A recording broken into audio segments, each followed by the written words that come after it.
Hi, welcome to SP army YouTube channel. நான் உங்களில் ஒருவன். உங்களுக்கு ஒரு இன்ட்ரெஸ்டிங் விஷயம், இன்ட்ரெஸ்டிங் மெசேஜ். இது வரைக்கும் நம்மள இப்படிலாம் ஏமாத்த முடியுமான்றது அளவுக்கு ஏமாத்திருக்காரு மிஸ்டர் மு.க. ஸ்டாலின்.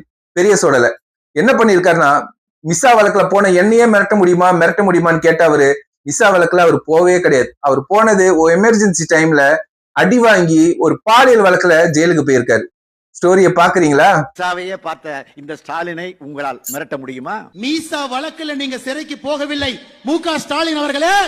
மீசா வழக்குல போகல. நீங்கள் உண்மையாலுமே சிறைக்கு எதுக்கு போனீங்கன்னு தெரியும். யார் சொன்னது? எமர்ஜென்சில அவர் அடிச்சிட்டாங்களா? அவர் தியாகியா? எமர்ஜென்சில அடிபட்டது உண்மைதான். காலேஜ்ல படிக்கும்போது சின்ன நிறைய பண்ணிட்டு வித்யாசாகர்னு ஒரு ஐஜி அவர் உறவுக்கார பெண்ணை ஒருத்தி பாலியல் தொந்தரவு பண்ணி கடத்தி போய் பண்ணி முடிச்சிட்டாரு. முடிச்ச உடனே அத போலீஸ் கம்ப்ளைண்ட் கொடுத்து எடுக்கல. எமர்ஜென்சி வந்துச்சு, வாடா ராஜாவா கண்ணாவா அப்படின்னு சொல்லிட்டு எல்லாரும் அரெஸ்ட் பண்ணுவான். எல்லாரும் அரெஸ்ட் தானே பண்ணுவான். அந்த மாதிரி இவனை குடிச்சிட்டு போனான். இவனை குடிச்சிட்டு போது தியாகமாக இல்ல முகமௌனன்னு சொல்லிட்டு மொக்குன்னு ஏத்தது வாசம் தான்.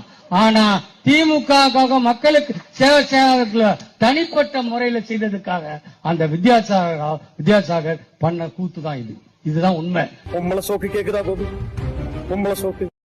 இப்பேற்பட்ட மனுஷங்க தான் இத்தனை வருஷமா தமிழ்நாட்டை ஆண்டு நம்மளையே ஏமாத்திட்டு இருந்திருக்காங்க. இது நிறைய பேருக்கு தெரியும், ஆனா வெளியே சொல்றதுக்கு தைரியம் கிடையாது. இன்னைக்கு தாவேகா தமிழக வெற்றி கழகம் ஆட்சி வந்த பிறகு எல்லாம் தைரியமா எல்லா விஷயத்தையும் பேசுறாங்க, எல்லா விஷயத்தையும் எதிர்க்காங்க. இதுக்கப்புறம் இவரு தமிழ்நாட்டுல யார பத்தியும் பேசுறதுக்கு இவருக்கு 1% கூட தகுதி கிடையாது.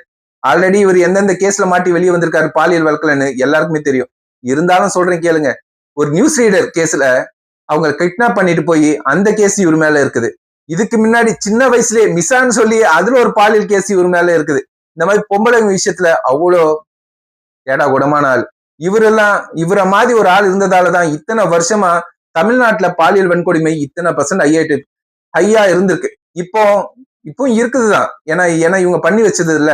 50 வருஷத்தை எப்படி 5 நாள்ல 50 நாள்ல குறைக்க முடியும்? டைம் எடுக்கும், பண்ணுவாங்க.